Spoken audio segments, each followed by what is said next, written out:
Hello, hello, hello, and happy start of summer. Also, we're filming this on the 4th of July, so happy birthday, America. Coming up is the real estate market in Ottawa entering a mellowing out phase. Also, you know what's not mellow? Me. In the second half of this video, where I'm going to tell you all about a recent policy update by the City of Ottawa that is going to make it more expensive for you and you and you and you to buy a new home. So if you're curious, be sure to keep it locked right here for your July 2024 Ottawa real estate market update. Let's go. All right, so if you're new to these updates, here's how it works. In the first half of the video, I'm going to talk about what we saw happen in the freehold and condo markets in Ottawa for the previous month. That would be June, month that comes before July. And then in the second half of the video, I'm going to give you my take on a recent real estate related news item. Okay. And all along the way, I'm going to crack a few jokes, might even make you laugh. And hey, let's face it, I'm also probably going to use a few bad words. So to Oliver, Nicholas, and Max, my nephews who watch these videos, don't tell your mom. All right, so without further ado, let's get those Ottawa freehold sales stats for the month of June up on the screen. All right, so reminder, difference between freehold homes and condos are that with freehold, you own the home plus the land, and you don't have to pay any condo fees. We'll talk about condos later, but when it comes to freehold, we sold 1,244 homes in Ottawa in June of 2024. Now, 1,244 sales is about 6% lower than the 1,332 sales that we saw in May. Happens to be the month that comes before June. And in last month's update, I mentioned that I predicted June would be our best month in 2024 as far as total number of homes sold. So swing and a miss. I was wrong. It happens. It happens even to us realtors, who I know many of you hold in very high regard. So let this be a reminder that we too put our pants on one leg at a time, and we too sometimes stumble and fall. All right. And hey, on the bright side, if I keep making bad predictions, maybe they'll offer me a job writing articles for CBC. So at least there's that. All right. I was told last month's update was like a little light on the usual snark, so I'm making up for it this month. All right, let's get back to the stats, shall we? Even though June's sale total was lower than May's, it was nonetheless slightly better than last year's June total, and a fair bit better than our 2022 June total as well. So bigger picture, if you look at our real estate market throughout this year's spring season, April, May, June, you'll see that volume on the whole was a little on the low side, historically speaking. Not terrible, but also definitely nowhere near the spring levels we saw during the peak, 21 and 22. Also a little lower than the levels we saw in general in the run up to the peak. And when I think about that and ponder it, I really come up with two reasons why that might be. First, and I've spoken about this before, but I think this may just kind of be the new normal, right? Like you have a lot of people who a few years ago would have been in a position to buy, but who are now having to rent instead because of how expensive everything's gotten. Obviously that impacts volume. And also, you know, I think we can basically divide the last 8 to 10 years of Ottawa real estate into three separate eras, right? The first era would be that sort of the pre-COVID era, right? Or the run-up, which would have been from about, I'd say 2016-ish to 2019. That period was really marked by strong, steady growth in Ottawa, but it was this kind of healthy, happy growth, if that makes sense. People were like, yeah, this is great. You know, Ottawa is finally getting recognized as a first-class city, and that's being reflected in the value of our real estate, which was still relatively affordable for most of that era, right? And then from about 2020 to 2022, we had the COVID era, right? Or as I like to call it, the like, hey, this shit's getting kind of crazy era, right? And that era was mostly marked by these wild swings, right? And a lot of quite frankly, foolish speculation. And now we find ourselves in this kind of post-COVID era. I don't think the story of this era has been fully written yet. but the first few chapters, they've definitely been marked by challenges with affordability, challenges with supply, a steep decline in the investability of real estate. Don't think that's a word, but and then obviously in this era, you have a decline in overall sales volume as a result of everything I just said, right? So it'll be really interesting to me to see if this new era is something that we're just going to acclimate to and kind of settle into for the next little while, or if we're on the cusp of some other big shift that will lead to yet another new era, right? I guess time will tell, right? Okay, so, and then the second factor, there's a lot of time on the first factor. The second factor, which I think is contributing to what we've seen this spring as far as the sales volume goes, is the upcoming federal election, right? I know it's not happening tomorrow, right? Much to the chagrin of many of you, but we all know it's coming, right? And when we get to the later stages of a federal election cycle, it increases uncertainty. You don't know who's going to be running the country in a few months or how they're going to run it. And so that pushes a lot of people to take a much more cautious sort of wait and see approach when it comes to like big life decisions, such as buying or selling a home. So that can also certainly contribute to a softening of overall sales volume. All right, so that's what we saw for sales volume for Freehold. Now let's shift to inventory. As always, quick reminder that inventory is a measure that looks at the interaction between supply and demand. Okay, and in June, we saw inventory tick up a little bit. We started June with 2.6 months of inventory, Freehold inventory, and we ended it with 2.8 months of Freehold inventory. So that marks the second straight month where we've seen a small increase to inventory levels after we bottomed out at 2.3 months at the end of April. Right. So what that all means, right, is that for the past couple months, supply has exceeded demand by a little bit. Okay. Now, 2.8 months is still a relatively low amount of inventory. And I would say overall an indication of like a pretty healthy market. All right, cool. All right, so now let's talk about prices. Given what we just said regarding inventory and volume, you may have already guessed that there was very little movement when it comes to the average sale price of homes in June compared to the previous month. In fact, June's average sale price was a little over, June's average sale price of a little over $748K is literally within less than $200 or 200 buckaroos if you're a redneck of May's average sale price, right? So that's about as flat as it gets. And that's really been the trend for the past few months, right? The average selling price of Freehold homes has landed within 1 to 1.5% of $750K every single month since March. Right. And then it was more the same when it comes to number of days it took for homes to sell in June and the sale price to list price ratio. There were really no important changes there this month. Okay, so big picture, everything's just been fairly flat, fairly consistent for a little while now. Okay, now you're gonna hear some agents tell you that it's still technically a seller's market because we have less than 4 or 5 months of inventory or whatever. All right, but I would tell you that in spite of what the raw data might say, in a big picture sense, things are starting to feel pretty balanced right now, right? Or maybe stable is a better word here. Okay, it feels like we're in for a fairly steady year, right? Like no major swings or peaks and valleys. And again, like I don't have a crystal ball. I may very well be on here in 2 months telling you that the world's on fire, right? But for now, kind of feels like we're in for a relatively normal or boring year, okay?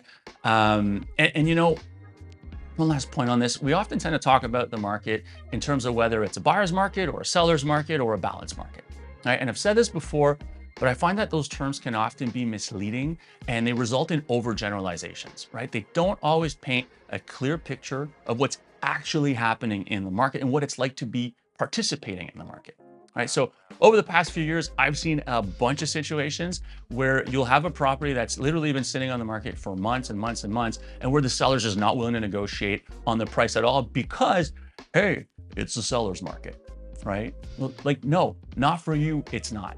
Tim or Jolene or whatever, I'm just making up names. And of course, the same thing also happens with buyers when you tell them it's a buyer's market, right? They start to think that any offer is a good offer because again, hey, it's a buyer's market. Sellers should just be happy to get an offer. And again, no. Even in a true buyer's market, your offer can still be dog shit, right? 62% below asking isn't going to cut it in any market. Ralph or Yolanda or whatever. Anyway, just picking names at random here. If your name is Ralph or Yolanda, comment was not meant for you. I'm sure you're lovely. All right. Now, often I think it's more informative to think of the market in terms of whether it's a stable market or a market in transition, right? And you can actually have stability even within different types of market: buyer, seller, high inventory, low inventory, entry level, luxury, whatever. The defining trait of a stable market is just that it has a higher degree of predictability, all right? That tends to mean lower stress levels for buyers and for sellers because both sides, assuming they're getting good advice, generally have a shared understanding of what is fair and reasonable when negotiating over a property, okay? When you're in a transitioning market, on the other hand, especially the kinds we've seen over the last few years where the transitions, they come at you hard and fast, it becomes a lot harder for buyers and sellers to make decisions. In these rapidly shifting markets, there tends to be a lot of noise. Again, looking at you, CBC. And all that noise can make it a lot harder to avoid some of the common pitfalls that we see with buyers and sellers, such as getting stuck in analysis paralysis, thinking of the real estate market like you would the stock market, trying to time the market just right, getting your real estate advice from the local news or from some jackass on YouTube. Actually, I scratched that last one, but the rest apply. Okay, so market's not perfect right now by any means, I get it. But if it can at least be stable for the next little while, I do think that's a good thing for just about everyone, okay? All right, so that'll do it for Freehold. Now let's quickly go through the condo stats, but before we do that, I'd like to take a moment to thank this month's Market Update sponsor. This month's Market Update is brought to you by Pizza. We're not trying very hard. Let's get those June condo stats up on the screen, shall we? All right, so we sold 354 condos in the month of June. That's a pretty big drop, 17% in fact, from the 426 units we sold in May. And it's actually our lowest June total since 2016. So that all actually lines up with one of the emerging condo trends I spoke about in last month's update. And so I'm not going to redo the whole spiel here from last month. You can check out the video if you want. But basically, Cole's notes here, because of interest rates, affordability, work from home, the socioeconomic issues on display in parts of the downtown core, and a few other factors, the numbers on condos just don't make a lot of sense right now for most investors or most entry-level buyers, right? And in the recent past, those same investors and entry-level buyers would account for like a pretty good chunk of our overall condo sales, right? So we had this big condo boom in Ottawa from about 2008 to 2015, give or take. But before that, condos were really thought of as more of like a specialty product here, right? And it kind of feels like we're headed back in that direction a little right now. In recent times, we've seen a lot of condo projects here face serious challenges. So a lot of condo projects in Ottawa have had some real challenges lately, either just getting off the ground. We've seen a bunch of condo projects get canceled. Some of them have been shelved indefinitely. We've seen condo projects end up getting converted to rentals midstream. And in some cases, we've even seen some projects go into a receivership, right? So in spite of all of those recent challenges, I don't think we're going to like completely stop building condos, and I certainly don't think we should either. I still think condos have a tremendous utility and that they can play a big role in helping with housing affordability in the long run. Also, I just kind of like them. They're fun to sell. All that being said, I do think that there's going to have to be a shift in the way a lot of developers think of condos and in the way they're designed in order for projects to start being successful again. We can't just keep building the same boring, tiny, inconvenient glass boxes with mediocre finishes and buildings with kind of mediocre common elements. There's just very little appetite for that type of product anymore, especially considering the price you have to charge for that product in order to make the numbers work. Okay, so I think developers are going to have to find ways to get creative and innovative in order for their condo projects to pencil, right, or to be successful. The days of just like, if you build it, they will come, those are gone, right, at least for now. All right, moving on. We ended June with 2.8 months of condo inventory. That's a move up from 2.4 months of inventory at the end of May. This marks the first time in a while, like many months, that condo inventory has caught up to Freehold. And I really wouldn't be surprised if condos surpass Freehold on that front in the months to come. The average sale price of condos in June was a little over 441K. So we're right back to familiar territory there. If you're a regular viewer of these updates, and there's probably like 4 of you out there, you know that the average condo price had fallen somewhere between about 410,000 and 450,000 for literally almost 2 straight years up until last month when we finally broke out of that channel and we hit 462K. Again, we ended up right back in our familiar range in June. I mentioned this last month, but quickly, I think that if condos wind up becoming more of a specialty product, like I predict they will, aimed at downsizers and really like lifestyle buyers, we could very well see their average selling price go up in spite of lower sales volume and higher inventory. Like basically I can see a scenario play out where only the good stuff sells and then the rest just kind of sits around, right?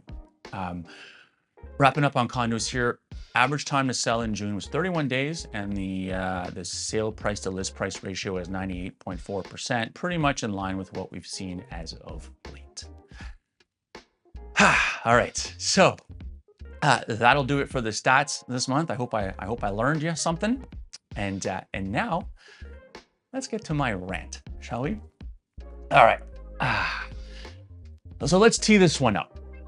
So, ladies and gentlemen, I think we can all agree. I sound like a politician or like a high school. I'm not going to like a high school presentation. Ladies and gentlemen, I think we can all agree that housing affordability remains a major concern in Ottawa, right? Like, not breaking news. And I think we can also all agree that building more homes so that supply can meet demand is at least a big piece of the puzzle, right? It's not the whole puzzle, but I think that any reasonable person would agree that there's just no way to make housing affordable without a significant increase to our current supply, okay?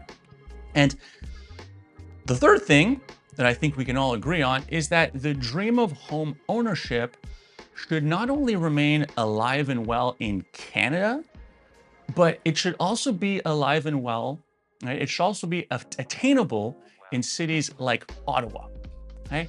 Like, you shouldn't have to move to fucking Kapuskasing, Ontario, just so you can afford a home, right? Because then you'd have a home, but you'd also have to live in Kapuskasing, right? And if you're watching this from Kapuskasing, I'm sorry.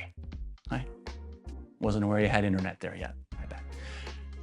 Okay, so now that we've hopefully agreed on those 3 principles and probably offended a bunch of people from a small, hardworking town, let me point out that over the course of the last year or two, the Liberal government has, to their credit, made real efforts to improve housing affordability in this country. And I know,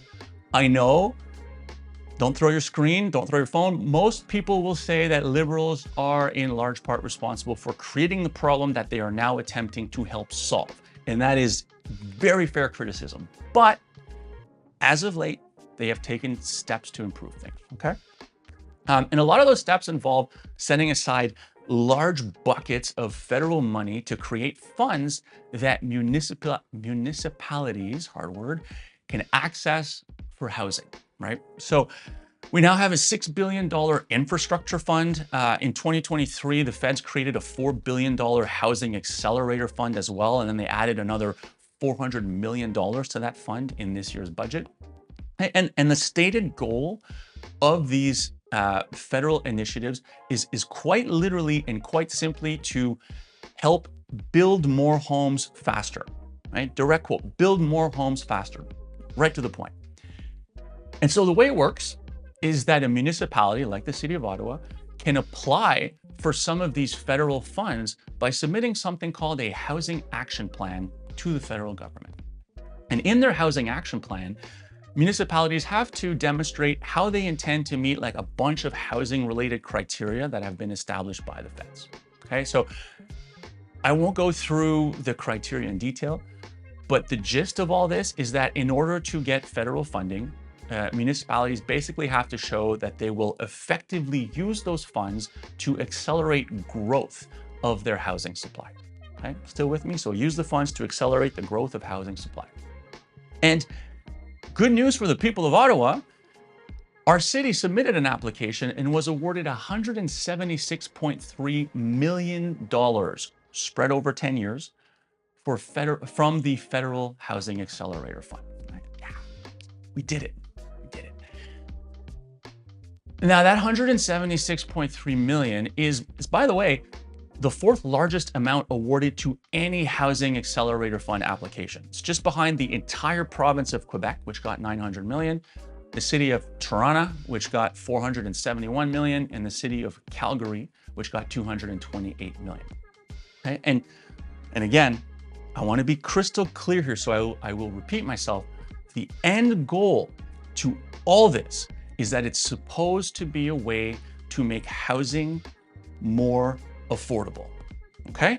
The federal government is literally subsidizing the cost of new homes and the infrastructure needed to support those new homes in order to, and I quote, make the math work for home builders and bring down home prices by quickly increasing supply.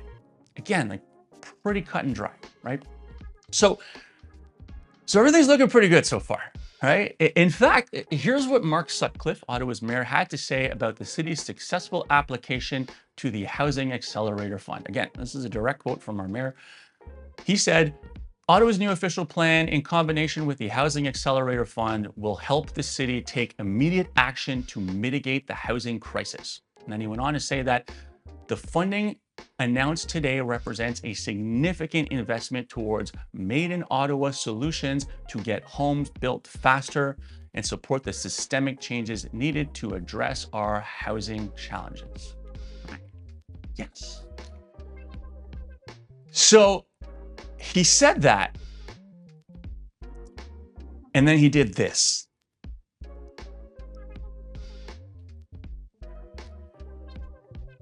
So, like, I think I speak for everyone here when I say, what the fuck?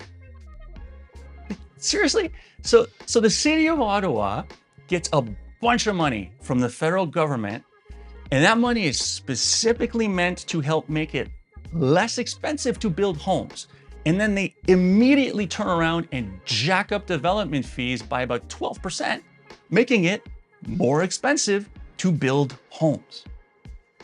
And by the way, for the record, a lot of the other municipalities who were also awarded federal funds did the exact same slimy thing. All right, so make no mistake here, and there shouldn't be any confusion around this. Those extra development fees, okay, the builder's not eating those. Those will all get passed on to end users in one way or another, and that applies to buyers and renters.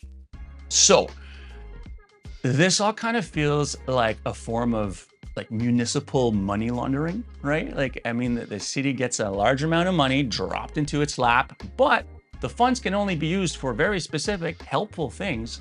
In other words, the funds are encumbered, right? And so the city hikes development fees and basically ends up washing those federal funds and getting them all back unencumbered, right? The money is now free of federal oversight or restrictions, and the city can spend it however the heck it wants, right? Neat little trick, actually. Very similar to what a thief would do. Also, if this wasn't already frustrating enough, another fun little tidbit for you in all this. Before it settled on its hike of about 12%, the city of Ottawa was originally set to increase development fees by 24 to 28% in urban areas and 40% in rural areas. Okay. And the reason that didn't happen was actually thanks to the Ottawa Home Builders Association. The Ottawa Home Builders Association reviewed the city's proposal and they challenged a number of the city's claims regarding the need for increases to fees. It was only after that challenge was issued that the city came back and they claimed that they found an error in their initial study and then they dramatically cut the proposed hike by over half. Right? So must have been one hell of a typo, right? Whew. Close call. All right. And look, I know it's probably starting to feel like I'm piling on here, but I just have to mention this last thing because it's quite frankly too good to leave out. For those of you who are curious about how the city plans to spend all this extra money, projected to be about $130 million over the next 5 years that they're going to collect now as a result of these hikes, here are two actual examples. Okay, so example one, the extra money is going to be spent paying off all the interest that we've accumulated on the construction cost for phase one of the LRT project, which, by the way, ended like 5 years ago. Okay, so that means that moving forward, those interest costs, they're going to be footed almost entirely by anyone buying a new home in Ottawa. Right? But I mean, hey, at least the LRT project's been a huge success, right? And example two, and this is my favorite. This is like a little gift from the city to me.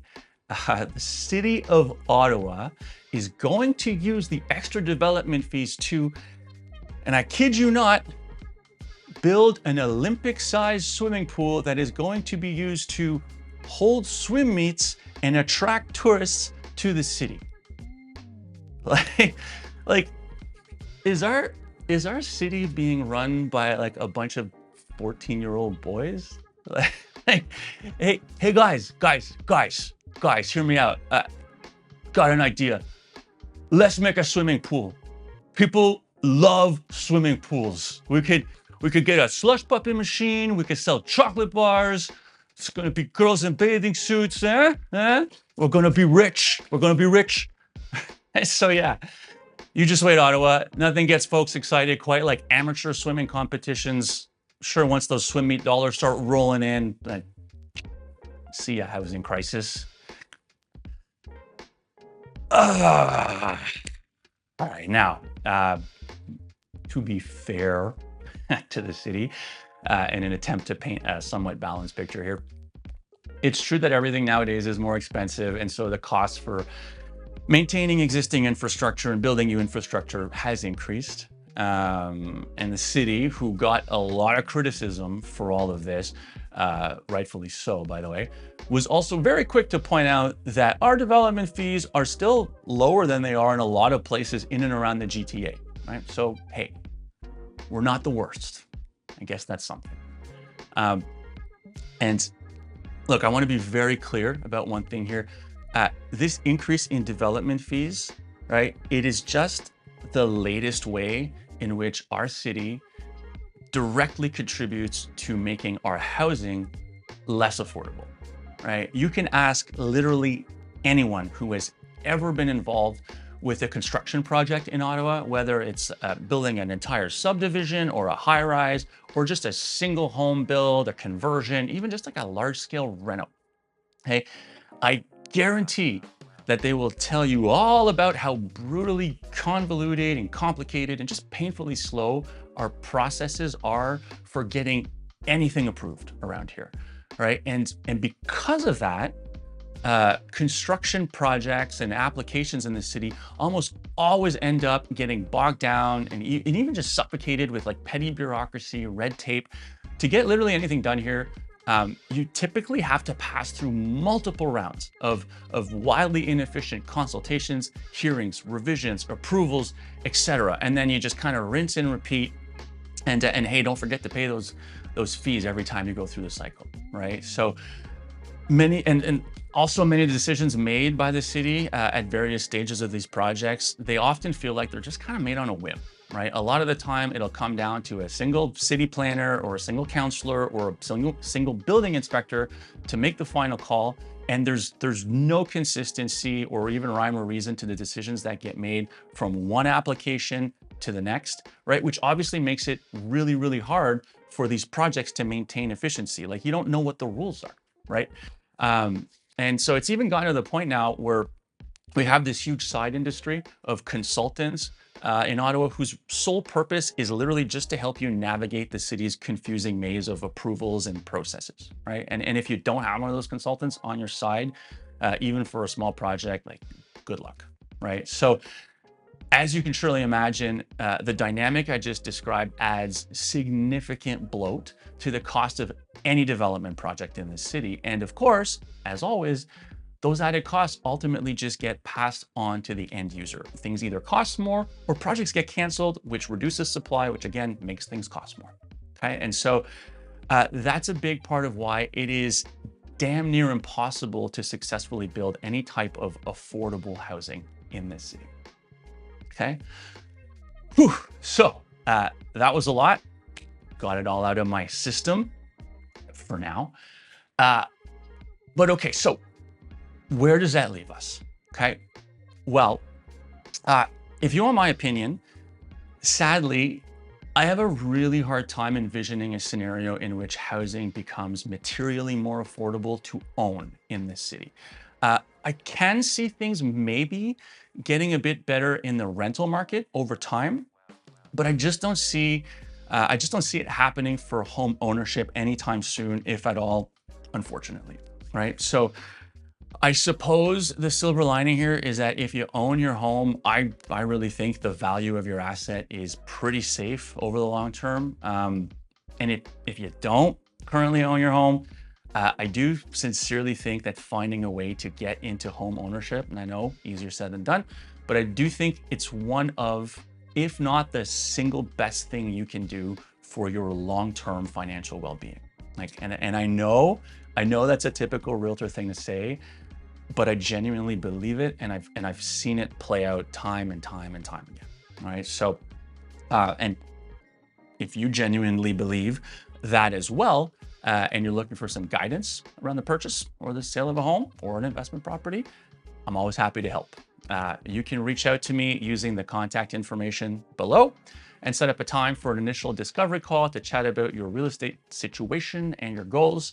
And with that, we're going to say goodbye for this month. As always, thank you for watching. We'll see you in August.